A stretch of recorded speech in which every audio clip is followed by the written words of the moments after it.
മാഷെ എനിക്കൊരു ഡൗട്ട് എങ്ങനെയാ നമ്മള് മാഷെ ഒരു 100 ചൂടുകട്ട പൊട്ടിച്ചില്ലേ അതിന്റെ കൈ സ്ട്രോങ് ഒക്കെ ഉള്ള ടെക്നിക്ക് ഞാൻ 100 ചുടുകട്ട 1 മിനിറ്റ് ബ്രേക്ക് ചെയ്ത് എനിക്ക് ഇന്ത്യ ബുക്ക് ഓഫ് റെക്കോർഡും വേൾഡ് റെക്കോർഡ് യൂണിവേഴ്സിറ്റിയുടെ ഇതെല്ലാം കിട്ടിയിട്ടുണ്ട്.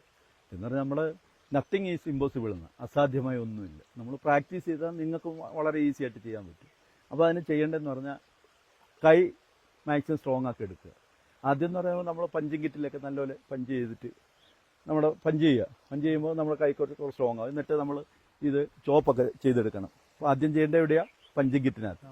എന്നിട്ട് നല്ലപോലെ പഞ്ചിങ് കിറ്റിനകത്തൊക്കെ നമ്മൾ ചെയ്തെടുത്തിട്ട് വീണ്ടും നമ്മൾ ഈ സാധനമൊക്കെ നല്ലപോലെ പഞ്ചിങ് കിറ്റിനകത്ത് ഇങ്ങനെ അടിച്ചൊക്കെ നമ്മൾ പ്രാക്ടീസ് ചെയ്യണം കുറച്ച് നാൾ കഴിഞ്ഞിട്ട്. എന്നിട്ട് ഇത്തിരി ഹാർഡ് മെറ്റീരിയൽ, ഹാർഡ് എന്ന് പറയുമ്പോൾ ഞാൻ അവിടെ ഇത് തൂണുണ്ടായിരുന്നു വീട്ടിൻ്റെ മുമ്പിൽ, ഒരു സിമെൻറ്റ് തൂണുണ്ടായിരുന്നു. അതിൽ നൈസായിട്ടൊക്കെ ഇങ്ങനെ അടിച്ച് പ്രാക്ടീസ് ചെയ്യും സ്ഥിരമായിട്ട്. രാവിലെയൊക്കെ എഴുന്നേറ്റ് കുറച്ച് നാൾ അങ്ങനെ പ്രാക്ടീസ് ചെയ്യും. അങ്ങനെ സ്ഥിരം 1 വർഷമൊക്കെ ചെയ്തപ്പോഴത്തേക്ക് എനിക്ക് കൈക്കൊക്കെ ചെയ്യാൻ പറ്റുന്ന, 1 വർഷം കഴിയുമ്പോൾ തീർച്ചയായിട്ടും ചെയ്യാൻ പറ്റും. ഞാൻ മാഷിന്റെ നമ്മള് ആ വീട്ടിലേക്കൊക്കെ പോകുമ്പോ മാഷിനെ മറ്റേ ഈ സംഭവല്ലേ പ്രാക്ടീസിന്റെ ഒരു ഗ്രൗണ്ട് അവിടെ ഞാൻ ചെയ്യുന്ന കണ്ടിട്ടുണ്ട്. മാഷ് നല്ല പവറിലും നല്ല സ്പീഡിലും മാഷിന്റെ പവർ വെച്ചാ അത്ര ഒരു പവർ. അതിന്റെ പിന്നിലുള്ള രഹസ്യം എന്താണ്? പവറിന്റെ പവർ എന്ന് പറയുമ്പോൾ ഞാനിതിപ്പോ കരാത്തെ പ്രാക്ടീസ് ചെയ്യാൻ തുടങ്ങിയിട്ടുണ്ട് 10-40 വർഷമായി. 40 വർഷം കൊണ്ട് പ്രാക്ടീസ് ചെയ്ത് വരുവാണ്. നമുക്ക് നല്ല ഗുരുക്കന്മാരുടെ ശിഷ്യത്വമൊക്കെ കിട്ടി. തന്നെയല്ല ഇതിനോടൊരു ആർട്ടിനോട്, ഈ കരാത്തയോട് നമുക്ക് കൂടുതൽ താല്പര്യം ഉണ്ടായതുകൊണ്ടൊക്കെയാണ് എന്തെങ്കിലുമൊക്കെ ഒന്നാവണം. അല്ലെങ്കിൽ നമ്മുടെ കാലശേഷമായാലും ഇങ്ങനൊരു ആളുണ്ടായിരുന്നു എന്നറിയണം. അല്ലെങ്കിൽ നമ്മുടെ കുട്ടികൾക്ക്, എൻ്റെ കുട്ടികളെല്ലാം ബ്ലാക്ക് ബെൽറ്റ്, 3-4 പേര്, 2-3 കുട്ടികളുണ്ട്. അവരും ഈ ആർട്ടിനോട് താല്പര്യമുള്ളവർ.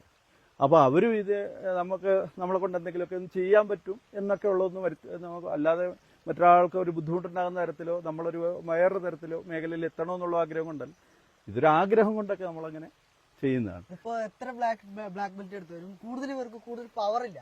പക്ഷെ മാഷിന്റെ കാര്യത്തിലേക്ക് വരുമ്പോ അത് അത്ര ഒരു ക്രേസിൽ പഠിച്ച പോലെയാണ്. അതിപ്പോ എന്ന് പറയുമ്പോൾ നമ്മള് പഠിച്ചു കഴിഞ്ഞാൽ എത്ര പവർ ഉണ്ടാവും? നമ്മൾ ചെയ്യാന്ന് പറഞ്ഞപ്പോ ഒരു പഞ്ച് സാധാരണ തുടക്കം മുതൽ ഇപ്പോഴും നമ്മൾ പഞ്ച് പ്രാക്ടീസ് ചെയ്തുകൊണ്ടിരിക്കും.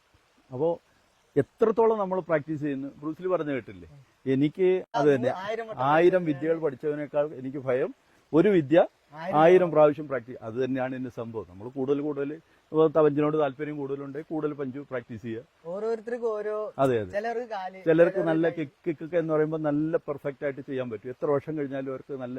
എനിക്ക് കൂടുതൽ താല്പര്യം എല്ലാം ഞാൻ ചെയ്യും, അത്യാവശ്യം ചെറുതായിട്ടൊക്കെ ചെയ്യും. എങ്കിലും കൂടുതൽ താല്പര്യം പഞ്ചിനാണ്. പഞ്ചിങ് പവർ എന്ന് പറയുമ്പോൾ എനിക്ക് നന്നായിട്ട് പഞ്ചിങ് പവർ ചെയ്തെടുക്കാൻ പറ്റും, വളരെ ഈസി ആയിട്ട്, വളരെ സ്പീഡിൽ. ഇപ്പോഴും ഞാൻ ഡെയിലി നന്നായിട്ട് പഞ്ച്. അപ്പോൾ ഈ ഉണ്ടായതുകൊണ്ടാണ് ഞാൻ ഇതിനെക്കുറിച്ച് സംസാരിക്കുന്നത്. അപ്പോൾ നമ്മൾ ചെയ്യേണ്ടത് 100 ചുടുകട്ടൊക്കെ 1 മിനിറ്റിൽ ബ്രേക്ക് ചെയ്യണം. അപ്പോൾ അത് നമ്മൾ പ്രാക്ടീസ് ചെയ്യേണ്ട ആദ്യം നമ്മുടെ പ്രാക്ടീസ് കണ്ടിന്യൂ ചെയ്യണം. രാവിലെ എഴുന്നേറ്റ് ഇതിനു വേണ്ടി ഹാൻഡ് നമ്മൾ ചെയ്യുന്ന ഈ കൈയൊന്ന് സ്ട്രോങ് ആക്കാനുള്ള 2-3 ട്രിക്സ് ഞാൻ നമുക്ക് ചെയ്യാം. കുറച്ച് സാധനങ്ങൾ ചെയ്യാം ഇവിടെ.